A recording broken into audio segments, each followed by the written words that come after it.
Baku tembak kontra OPM pecah di Yahukimo, prajurit TNI terluka.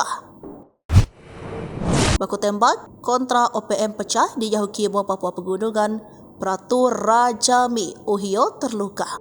Baku tembak antara aparat keamanan kontra Tentara Pembebasan Nasional Papua Barat, Organisasi Papua Merdeka, meletus di Kabupaten Yahukimo, Papua Pegunungan.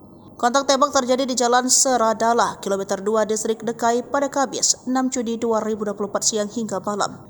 Akibatnya satu prajurit TNI yang bertugas di Kodim 1715 Yahukimo, Pratu Rajami Uhio mengalami luka tembak.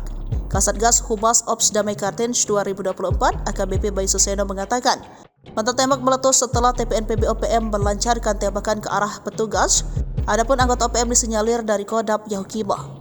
Satu anggota Kodim 1715 Yahukimo atas nama Pratu Rajami Uhio mengalami luka tembak pada paha sebelah kiri. Kata AKBP Bayu kepada Tribun Papua.com Jumat 7 Juni 2024. Insiden penembakan bermula ketika personel Satgas Ops Damai Kartens wilayah Yahukimo mendapatkan informasi melalui radio HT Polres Yahukimo soal adanya suara tembakan oleh KKB. Suara letusan terdengar dari arah Jalan Seradala, tepatnya di jembatan kilometer 2 DKI Yahukimo. Satgas Ops Damai Kartens wilayah Yahukimo langsung merespon dengan bergerak cepat mendatangi TKP penembakan tersebut terang Bayu. Namun saat mendekati lokasi sumber suara, OPM mencoba menyerang aparat gabungan TNI Polri. Kontak tembak pun tak bisa dielakkan.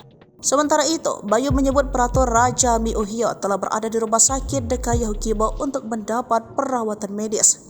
Kami akan melakukan langkah-langkah penindakan yang tegas dan terukur terhadap KKB pelaku penembakan ini, tadasnya. Terpisah juru bicara TPNPB OPM Sebi Sampo mengakui pihaknya bertanggung jawab atas insiden itu. Menurut laporan yang diterima, Sebi menyebut kontak tembak terjadi pada 4 titik, antara lain area Kilo 2, arah Kalibiru, wilayah Lokpon, dan sekitar Bandara Dop Goliat di Dekai, ibu kota Kabupaten Yahukimo.